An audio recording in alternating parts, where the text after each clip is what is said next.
When you manage procurement for multiple facilities, every order matters. But when it's for a hospital system, they matter even more. Grainger gets it and knows there's no time for managing multiple suppliers and no room for shipping delays. That's why Grainger offers millions of products in fast, dependable delivery, so you can keep your facility stocked, safe, and running smoothly. Call 1-800-GRAINGER, click Grainger.com, or just stop by. Grainger, for the ones who get it done. This is the story of the one. As a procurement manager for a hospital system, she keeps every facility in her network stocked and ready. That's why she counts on Grainger to be her single source for thousands of products, from disinfectants to lighting, air filters, and more. And with fast, dependable delivery, Grainger helps her keep every facility stocked, safe, and running smoothly. Call 1-800-GRAINGER, click Grainger.com, or just stop by. Grainger, for the ones who get it done. Be respectful of your time. Yes, sir. All right. So, ladies and gentlemen, thank you for listening. Thank you for downloading. And thank you for subscribing to the latest edition of the 12 Kyle podcast. I'm your boy, 12 Kyle. And we have a very, very special guest this week. This guest that we have here is actually one of the reasons why we are smiling as alumni of South Carolina State University. You guys been following the podcast. You know that that's where I went to school. We have today the head basketball coach, Mr. Tony Madlock. Coach, what's going on? What's going on, Kyle? How you doing, my man? Good to see you. Good to hear from you. How's everything? Everything's good, man. Just trying to figure it out in the Berg. You know how it goes. Good. It goes without saying that we're happy to have you in Orangeburg as the head basketball coach. This is your first year.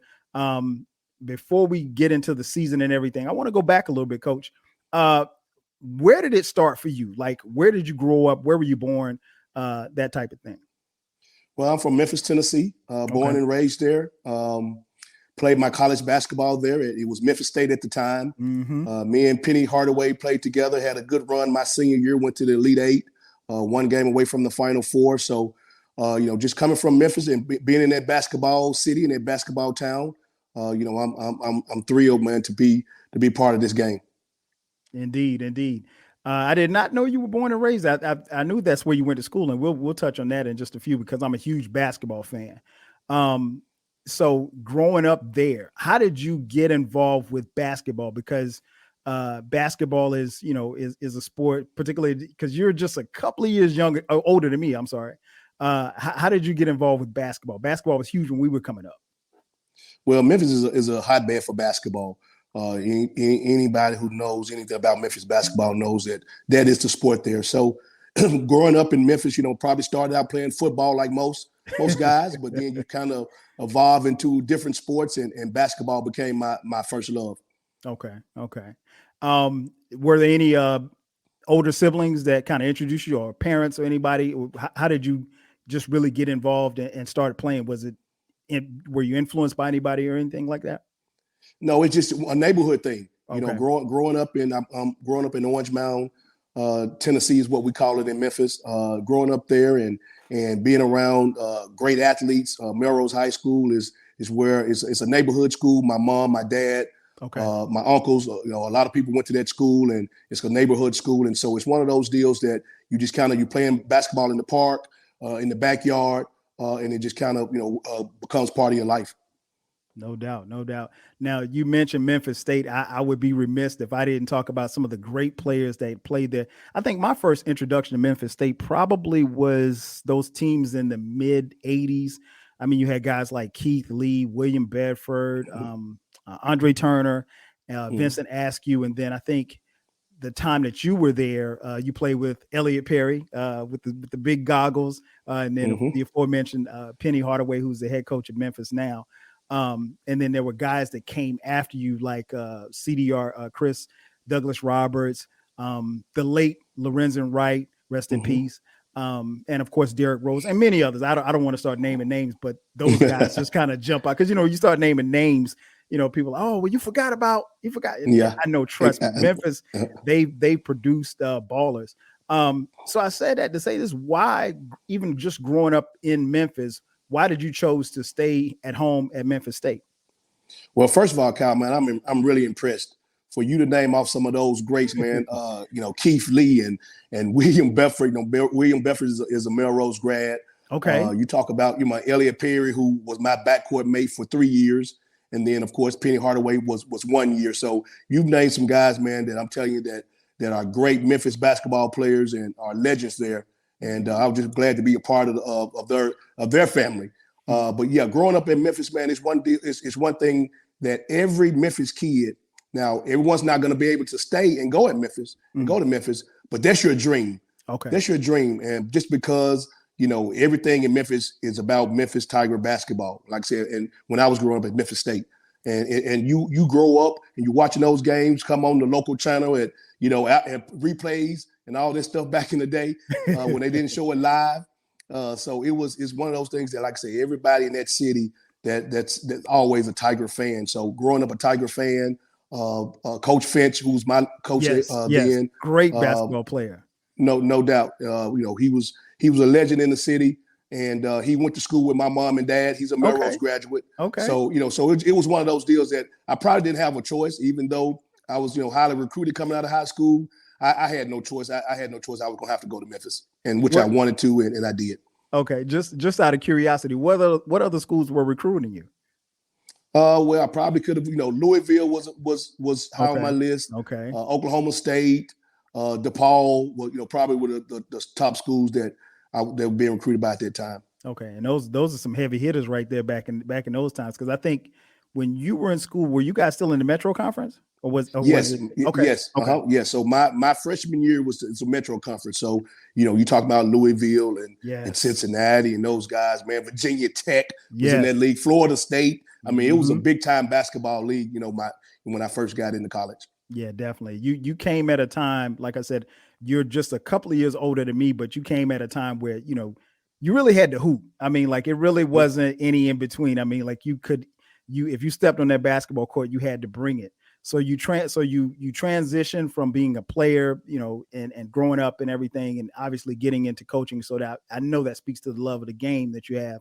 And then fast forward to a couple of years ago, you were at Ole Miss and served as the interim coach, and then you get the opportunity to go back to Memphis and coach alongside, like you said, your former backcourt mate, Penny Hardaway. What was that experience like at Memphis, going back to your alma mater and actually coaching? Because, on paper, I know it looks good, but, sometimes going back and being a legend and being back in the hometown, there's certain levels of pressure that come along with that. So how was that for you?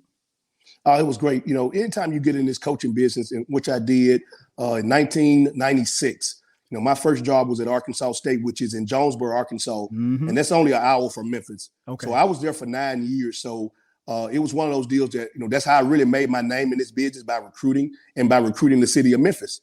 And so, and always my dream was to get back home. It took a while now from 96 to 2018. I was all over the place from Jonesboro, Arkansas to UTEP. I went to UTEP in El Paso. I was at Auburn, Ole Miss, and then I was finally able to get back home. So it was a long journey, man, but it was something that I always dreamed about. And then when Penny got the job, of course, he made the phone call and we talked, and it was easy to do. So it wasn't a hard sell for Penny to sell you in Memphis, was it? No. Like I said, from day one, man, when you get in this profession, so like I said, Memphis is home, and anybody who's been around a Memphian and knows and been around that city knows it's a place, man, that if you're from there, a lot of people don't never leave, just because, that's their home. And Memphis has always been there for me. Okay. So then the opportunity comes last spring. You get a phone call and you come down and interview, and you get a chance to, after being, head assistant for so many years, you get a chance to come to Orangeburg, South Carolina, and become the head men's basketball coach at South Carolina State University. What went into your decision to come to the MEAC and basically try to resurrect this program? Probably the first thing was Stacey Danley, athletic director here. We knew each other and got a chance to know each other well in Auburn. Okay. While I was there as an assistant coach, he was there. He was a former football player there. He worked there. That's where we got the chance to know each other, and we always stayed in contact. And that's what that's what athletic does for you. You meet somebody. His sons played AAU basketball with my son. So, it's one of those deals that you get a chance to see each other out on the road, going to those AAU games, and get a chance to talk and get a chance to know each other's family. And we always stayed in contact. And when this job came open, he made a phone call and we talked about it, and we was able to work it out. Sounds good. I've been very impressed with what Stacey Daniels has done. Like I said, as an alum, as a former football player, I've been very impressed with, how he's been able to, right in the ship and everything. And that's just, the school pride in me.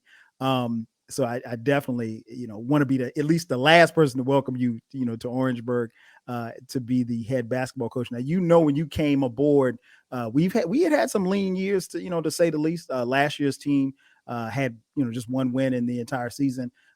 What has been your mindset as far as kind of resurrecting this program? Because, winning and subsequently losing can be a culture. You know that all too well. So what was your mindset as you assembled your staff and brought in the kind of players that you wanted? What was your mindset in changing the culture at South Carolina State? Well, the first thing you do, like you said, is to change the culture. And that comes with just talking about holding guys accountable.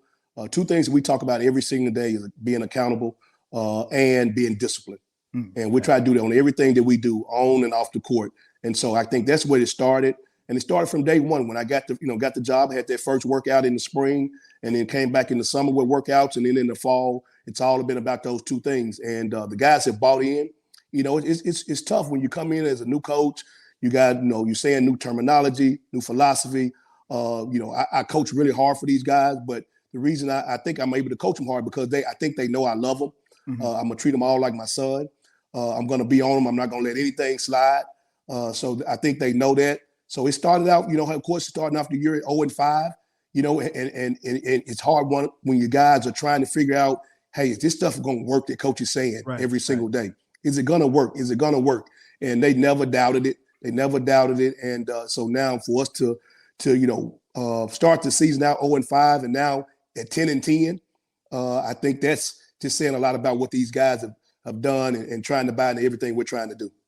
Coach, I'm interested to get your mindset because I have this debate with my friends all the time. Earlier this calendar year, you guys went up against Duke. You went up to Durham, and that's nothing strange for us because our basketball team has always played against Duke, even when I was back in school back in the early 90s. And I think the world of Coach K. I think he's a great coach. I mean, legendary Hall of Fame coach, obviously. And from watching those games on TV, those games can be somewhat intimidating because you got the Cameron crazies and everything like that. But you give me the mindset of the pregame speech you probably instilled in your kids that they're just as good as these McDonald's All-Americans and all of these kids like that. What was your mindset going into that game? And what did you tell the team? Because obviously we didn't win, but I thought we played, and I saw that game. I thought especially, once probably got to about the second half, we kind of, got away from us. We started doing things that we probably weren't used to doing. But what did you tell them like prior to the game, Coach? Well, one thing you talk about going in a game like that, it's an opportunity, man. This is something you're going to talk about when you're 30, 40, 50, 60 years old. And the story's probably going to change. It's going to be a guy that played 5 minutes. He's going to say, hey, man, I gave Duke 25 at Cameron Indoor. We all do that. That's part of being an athlete. Guilty as charged. Exactly. Me too. And so it's one of those deals. So we talked about the opportunity, man. You playing at Cameron, you playing Coach K his last year. Yeah. So why not go in there and try to shock the world? I mean, that was our mindset going into the game. Of course, I mean, going to play Duke, they're one of the best teams in the country. I think they were ranked second when we went in there and played them at the time. Mm-hmm. So, I mean, it's a really good program, of course, one of the best programs in the country. But, we went in there with the mindset of, hey, let's go in here and give it all we got. And whatever happens, happens. Everybody expected us to lose. And, we get that. But, it was a great opportunity for my young men, something that they can think about and talk about the rest of their lives. Indeed, Coach. And I like that mindset because you go in basically instilling in your team that they can win, like they belong on the floor with, these All-Americans and all that stuff like that. So I like that idea and that mindset. You mentioned it earlier. The team is 10-10 at the time of this recording, going into what we call the meat of conference play in the Mid-Eastern Athletic Conference. So we've got like 9 games left. And I think we're currently sitting in 4th place at the time of this recording. We are. What do you think about, because I know it's hard to look back, if you will, because you're in the middle of it, but what do you think about how the team has performed up until this point of the season? Oh, I'm so proud of these guys, man. I'm so proud. These guys are fighting. I think we're probably, of the upper teams in the league, we have to be one of the younger teams. Mm-hmm. I'm looking at Norfolk that we're about to get ready to play this weekend, and I mean it's senior, it's junior. I'm looking at Morgan State. I'm looking at Coppin State. I'm looking at all these teams, and I'm saying, well, we're starting a true freshman. I started a true freshman who's our leading scorer. Mm-hmm. I'm talking about 2 COVID freshmen that's playing. You know what I mean? So we only have, we got 1 grad transfer that starts. So I'm looking at our team and I'm like, hey, we're right what we're trying to do to build this program the right way. Mm-hmm. So it's a lot of things that of course here at South Carolina State that we got to try to improve on. And probably the biggest thing is scholarships, because we're a program that we don't have 13 full scholarships. Okay, wow. And that's that's a disadvantage to what we're trying to do. Because you're playing guys that are on basically walk-ons, that you're playing serious minutes, and that's hard to do. But we're not going to complain. I knew that when I took the job, so we're going to fight and do everything we can. But these guys are doing everything I want them to do, and like I said, man, I'm so proud of these guys. As you should be. I think we all are, because like I said, coming off a season where we only had 1 win, and now we're at 10, that says a lot. And for the team to be as young as we are, those saying, Coach, you can, if you lose with freshmen and sophomores, you'll win with juniors and seniors. So I really and truly believe that that's where we'll be. I did not know that part about the scholarships. Wow, that's interesting. So you're making a lot with with what you have. So as we get into the conference play, what are your goals that you set kind of for the rest of the way? Because we're in a good position, to be honest, Coach. We're in a really good position, and I'm sure you want to develop some momentum going into the conference tournament. So what are the goals kind of going forward from this point? Well, it's to find a way to win games. It's going to be one of those deals like, we open up the league play at home. We lose 2 at home to Coppin State and to Morgan State. And, and those are 2, they all, though those teams were picked, I think, 4th and 2nd preseason. Norfolk was picked 1st. I think Central was picked 3rd. So we will open up the league with, basically the top 3 teams, So it was tough. It was tough for those 2 home games, especially that Morgan State game, where they hit a shot at the buzzer to send it to overtime. Mm-hmm. And then overtime, we just didn't make enough plays. So you lose those 2 home games. Then you got to go on the road, and you're 0-2, and about it in college basketball, man, going on the road is so hard to do. Yes. I don't care what level you are at, but it's so hard to do. So for us to go on the road and win those 2 games on the road, and we did, especially that Dell State game, we didn't play very well. We had a lot of adversity. We had our starting 5-man get hurt the first play of the game, didn't finish the game. We had a starter foul out. We had another starter got injured. So, I mean, it was a lot of adversity going on in that game. So we were just trying to find a way, which we did. So I guess the message for the rest of the league play is to find a way to win a game, man, no matter what it takes. No excuses. Play hard, play your butt off, and whatever happens, happens.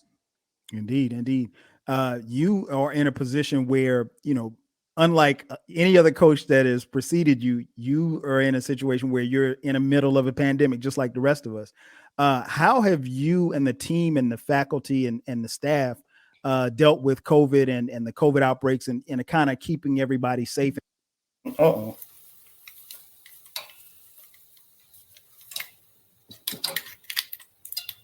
Give me 1 second. Okay. Can you hear me? I got you. Okay. How have you dealt with the team as far as COVID is concerned and, keeping everybody safe and healthy?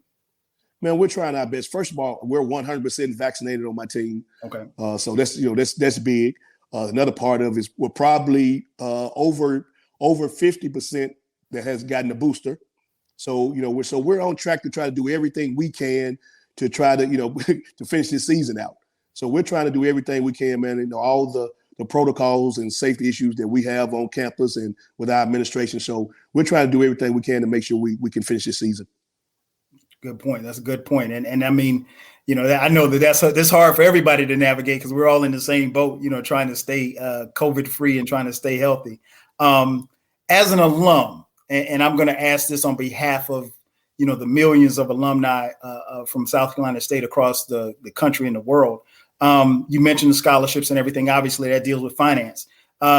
Is there anything that you need from us? What can we do to help get us financially to where we need to be as far as support, whether it be at the games, whether it be, sending money? What is it that you need from us? Because we want to help. All of the above. Okay. Everything that you can imagine being a former, Bulldog to help this program. But I think, with basketball, and I'm not speaking for anybody else but us, for men's basketball, is that scholarships. I mean, because like I said, if you're looking at, we have 8 full scholarships when, probably everybody else in our league has 13. Okay. And that's a low number. That's a low number for what you're trying to do. So, I think that's the biggest deal for me and my program. Okay. Now, I would be remiss, Coach, if I didn't ask. Your son, TJ, is on the team. He is the current leading scorer on the team at a little bit more than 12 points a game. He's a freshman, tall kid, 6'3". I got to ask because I have one son in college and one son in grad school now. And my kid, and they didn't play basketball, but, when we get out on the basketball court, they want to challenge dad. They want to, see dad can hoop. Now, dad is only 5'7". I don't know how tall you are, Coach, but I'm sure that you're taller than me. Has TJ challenged you recently, or when's the last time you played against him? I guess that's the question I should ask. I got you. No, I'm 6'2". Okay. But yeah, the last time we played one-on-one, I think we were at probably at Ole Miss. Okay. So that was somewhere between 2014, 2018. Okay. I barely won, and I said, I'm never playing you again. So that's been a long time. He's challenged me before, and I'll never play him one-on-one again. Ever. Smart man, Coach. Smart man. Because now he wants to. Because I even tell my sons about how, and I still tease my dad about this to this day. I was 13 years old, and he said, "Okay, well, hey, let's play. You get 2 of your friends, and I'll get 2 of my coworkers, and we'll come over." And he came over to play. And Coach, we ran him off the court. I mean, we were throwing alley-oops, and we weren't dunking or anything, but it was just that level of pride of having one up on your dad. So I don't even play my kids in Madden, Coach. I don't want to lose because my kids talk trash. So we try to keep it real competitive in the house. Same way here, man. Same way. Last thing before we get you out of here, Coach. Just on a lighter note, I talk a lot about music on the podcast. I know you mentioned Orange Mound. I know some famous rappers from Orange Mound, being 8Ball and MJG. Now, I know that your kids on your team probably listen to music that's probably not of your era. And I'm pretty sure that you probably don't listen to the music of their era. So when it's game time or when it's downtime and you put something on, what are you listening to, Coach? 8Ball MJG. You just said it. No, but I'm an old school guy, man. So I'm with Jay-Z. Okay. I'm with Nas. I'm with Biggie, Tupac, those guys, man.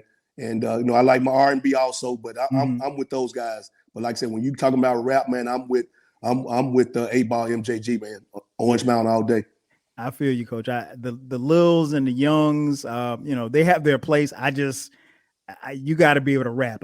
You mentioned Jay-Z and Nas, that those cats came out when we were in school, so yeah, no doubt. It's a little bit different. And I definitely rock the 8Ball and MJG. But yeah, I definitely love talking about music and love hearing and seeing the vibe that kids have when they come out on the court. I guess the biggest thing right now is the transfer portal. And so you got kids moving all over. You see it a lot in football. You see it quite a bit in basketball as well. The question I have for you is, I know that generally speaking, kids are kids. Basketball players, much like football players, they want to be coached, at least the great ones.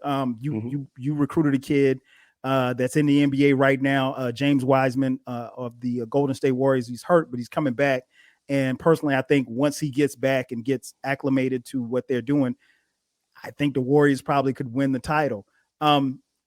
So even saying that, how is it when you have to deal with because kids have so many distractions and everything? How do you keep the kids focused on what's important while they're at South Carolina State?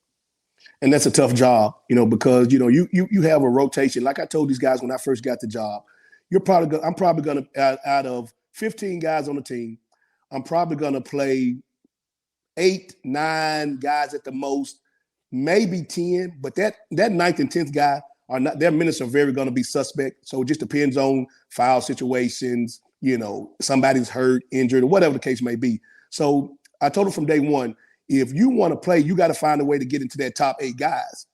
Guys 9, 10 through 15, your minutes are going to be suspect. In some games, you won't get in the game. Mm-hmm. So with today's society, everything now is about now. Right. So that's why that transfer portal is like it is. Back in my day, you come in as a freshman and you hope you get on the floor. You pray you get on the floor. Your sophomore year, you get a little bit more burn. Then maybe you're starting by your junior and senior year. That's how it used to be. Mm-hmm. Well, those days are done because now as coaches, as recruiters, we got to tell these guys, oh, hey, you're going to come in, you got a chance to start. You come in and then they're not as good or they're not ready to start. And then now they're ready to leave after their first semester, mm-hmm. after that first year. And so, so it's just a different time. You see it around the country in AAU in high school, how many times these kids are leaving and playing for 4 or 5 different high schools. How does that happen? How do you play for 3 or 4 different AAU programs? How does that happen? Because, hey, it didn't work out. I'm leaving. I'm going somewhere else. And so that's the society we live in now. So we just have to deal with it. So like I said, that transfer portal, it will never stop. It's going to go. It's going to continue every semester, every year to continue to grow. That's a great point, Coach. That's a great point. And it's so many things that can distract the kid, from NIL deals to social media and how they handle themselves and things of that nature. And it's let's be honest, it's a lot harder than it was when we were coming up, but we had it harder. So I totally understand where you're coming from in that aspect. Coach, I got to thank you again for coming on the 12 Kyle podcast. I really appreciate it. Like I said, I live in Atlanta. I have not been to a basketball game. Man, it's been a couple of years, but I'm going to make it my business to try to get, if I can't make it this season, I'll make it next season, buy a ticket or something like that and send it to somebody because we got to definitely support you, Coach. Anything you want to say before you get out of here? Man, I appreciate you, first of all, Kyle, for having me on, man. To all the Bulldog Nation, man, who's been reaching out and trying to support, man. We've had some games in Charleston this year, and, man, the Bulldogs have shown out. We played in Rock Hill when we played Tubby Smith in High Point. We had a lot of fans there, man. So, man, we're just thrilled to be here. Love everything about Orangeburg. It's a smaller version of Memphis to me, to be honest with you. So proud to be here, man, in South Carolina State. To be a part of the community here in Orangeburg, man. We're just going to try to find a way to win games, man, and make everybody proud. Definitely, Coach. And the vibe on campus, I'm sure, is really high right now, especially with the football team winning the Black College National Championship. So, Coach Pugh got it done. So, we're not going to put any pressure on you to win a MEAC title just yet, Coach. But I definitely see the potential. I like what you guys are doing, and you got my support 1,000%. I got to thank Coach Raheem Weiler, who set this up. Raheem and I were in school together. He was a star on the basketball team while I played football. And you definitely got my support, Coach. Much success to you the rest of the season. We're going to be watching. Hopefully we get on a run here, and the MEAC tournament is coming up. And, once you get in the dance, Coach, anything can happen, from your days at Memphis State. But I want to thank you again for coming on. I definitely appreciate it. And we're going to continue to support you. And I want to thank everybody for tuning in to this edition of the 12 Kyle podcast. So for Coach Mad Dog, they told me that's what they call you, Coach Mad Dog. Coach, thanks for coming on again. I'm your boy, 12 Kyle. We'll catch you guys next time. 5,000. Man, I appreciate you. Peace. No problems, Coach. All thanks. Right. When you manage procurement for multiple facilities, every order matters. But when it's for a hospital system, they matter even more. Grainger gets it and knows there's no time for managing multiple suppliers and no room for shipping delays. That's why Grainger offers millions of products in fast, dependable delivery, so you can keep your facility stocked, safe, and running smoothly. Call 1-800-GRAINGER, click Grainger.com, or just stop by. Grainger, for the ones who get it done. When you manage procurement for multiple facilities, every order matters. But when it's for a hospital system, they matter even more. Grainger gets it and knows there's no time for managing multiple suppliers and no room for shipping delays. That's why Grainger offers millions of products in fast, dependable delivery, so you can keep your facility stocked, safe, and running smoothly. Call 1-800-GRAINGER, click Grainger.com, or just stop by. Grainger, for the ones who get it done.